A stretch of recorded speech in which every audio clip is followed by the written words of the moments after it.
The first segment, it's really kind of like a power go-through of some of the most important flash features that the Speedlites have.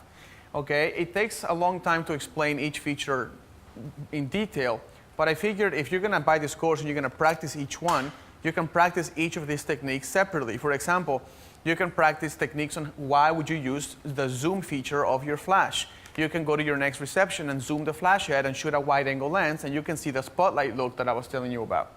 Or you can use the zoom feature in order to zoom out or zoom in order to control when a surface is not straight, when a surface goes like this, like a curtain, making the zoom feature wide angle allows you to have more probability of angles hitting the person properly.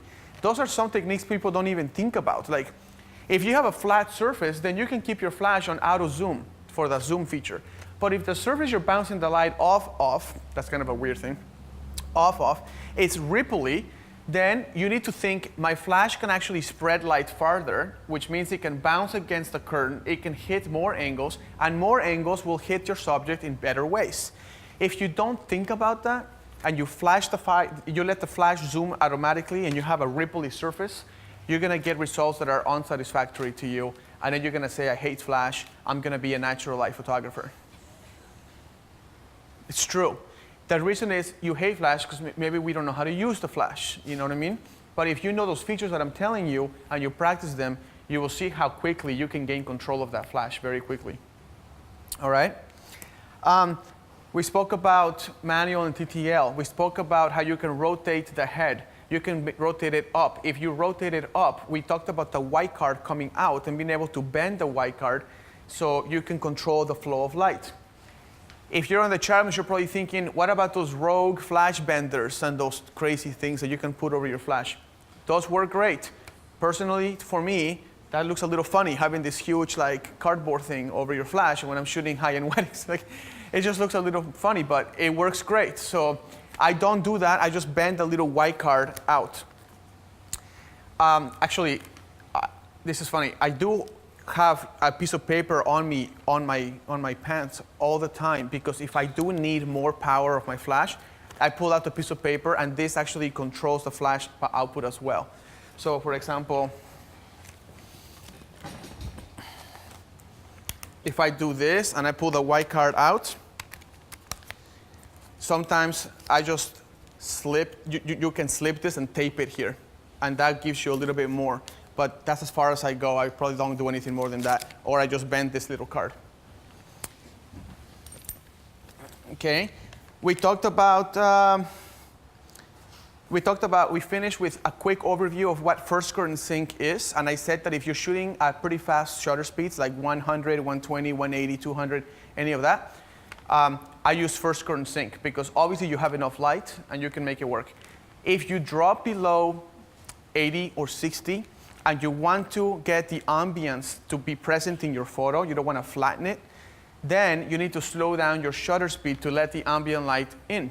When you achieve that, your flash has to freeze the people, otherwise you're going to blur them if they're moving, because it's a slow shutter.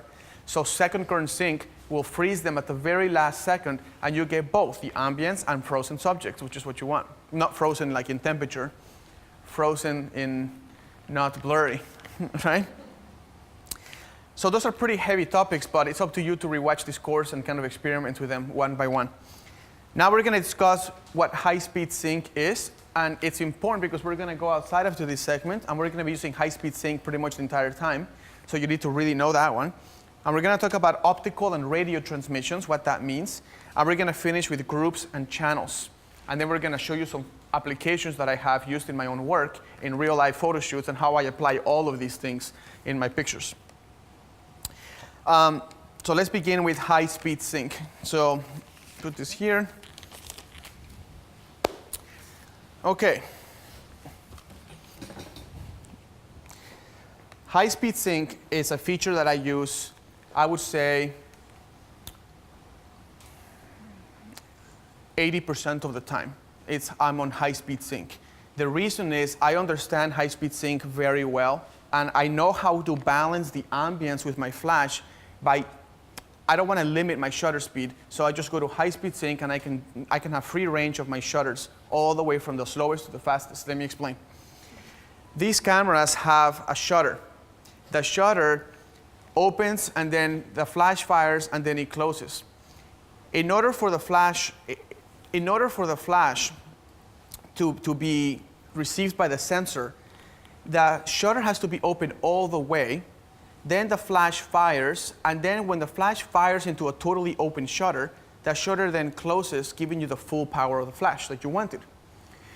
But when your shutter speed is so fast, like in this Canon camera is 180, and if you have, it's 200, and if you use Nikon, it's 250, 250th of a second. When you're shooting this fast, let's say you're shooting at 2000 shutter speed, the shutter opens, and then it closes at 1/2000th of a second. That is just simply not enough time for the flash to react and to try to get the light through that tiny little opening. It doesn't work. So what happens is, as the flash, if you want to shoot at 2000 shutter speed and still use a flash, you got to push the little high-speed sync on your flash. In Canon, it's called high-speed sync, and it has a little lightning bolt on it. If you use Nikon, it's called focal plane. It's called FP. So you put FP on it, and that means focal plane flash, which means you can shoot beyond the shutter speed that the camera can handle. However, if you are at 2000 shutter speed, what happens is the flash starts to open, the exposure starts, the shutter starts to open. The flash says, look, I don't have time to wait for the shutter to be all the way open, because it's happening so fast that if I wait, it'll be too late. So what it does instead, it says, forget that. As soon as the shutter starts to open to make the exposure, the flash starts to fire rapidly as the shutter opens, and it just keeps firing as the shutter opens. It doesn't wait for the first curtain to go up, okay? So what that means is that before, you were getting the full opening of the shutter, and the full flash goes right through the opening, right? That's the full power of this. When you go to high-speed sync, you're only getting little slits of light as the shutter opens. That makes sense? You're getting, as the shutter starts to open and the second curtain starts to close, the flash is going, oh, little slit, fire, oh, little slit, fire, oh, little slit, fire. So you're getting tiny little fractions of what you were getting before. That means that your flash loses a lot of light. So if you're on manual flash, or you're on whatever, and you think full power can reach someone this far away, as soon as you put it on high-speed sync, it's like, psych, now the flash you lose more than 50% of its power, okay?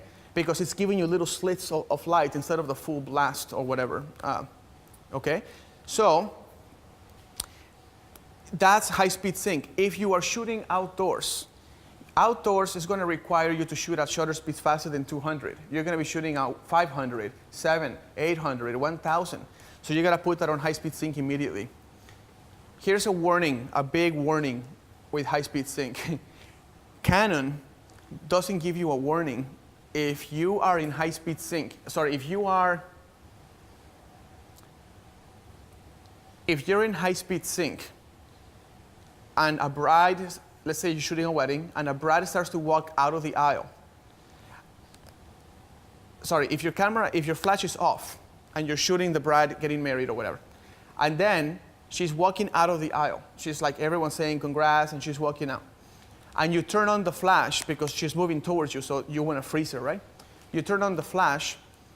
If your shutter speed was at 2000 shutter speed when you were shooting the bride, if let's say it's an outdoor wedding, and then you turn on the flash, your flash is going to go to the sync speed. The shutter speed will automatically drop from 2000 to 200, giving you totally overexposed images, okay? That's bad. So if you turn on the flash, if you have a shutter of 2,000, 3,000, and then you turn on the flash, you gotta turn it on and quickly push the second curtain, quickly push the high-speed sync button. Otherwise, the camera will say, hey, you didn't tell me you wanted high-speed sync, so I'm going to drop the shutter to my maximum, so which is 200, and I'm going to fire then. And then you're going to go, it's going to be like Alaska all over again. Okay? I did that at a wedding. I missed every single shot. I didn't look at my screen. I was trying not to chimp or whatever it's called, because that was super cool. I was like, hey, I'm not going to chimp. And then I lost every single picture. Thank God I had a second shooter that got them all right. Okay? Maybe he should be teaching the class. Just kidding. Nikon has this thing called focal plane, FP. And there's this feature in Nikon flashes called auto FP, which means that if you are shooting at 80th of a second with flash, it will fire normally. But if you bring your shutter speed to 2000 all of a sudden, the flash will automatically go into high-speed sync mode. Like, you don't have to push a button. It will just automatically do it for you. Canon, you have to push the button. Nikon, it will do it for you if you select auto FP mode. Okay?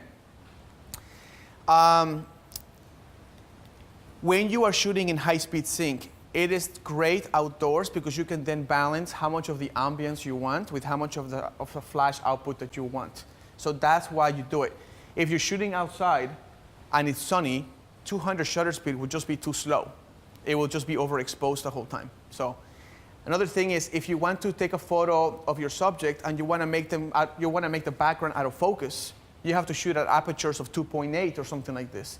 Well, 2.8 aperture is a really big hole, so you need to compensate with a fast shutter speed so it doesn't like overexpose your image. Well, the shutter speed at 2.8, if you're outdoors on a sunny day, it's going to be like 3000. So then your flash, it's going to, the light's coming from above, giving you raccoon eyes, and then you try to fix it with flash, and you can't because you're at 200 shutter speed, it's overexposing, so you just simply say, hold on, high-speed sync, you lose power, but at least you have flash now. At least you can fill in those shadows at high shutter speeds.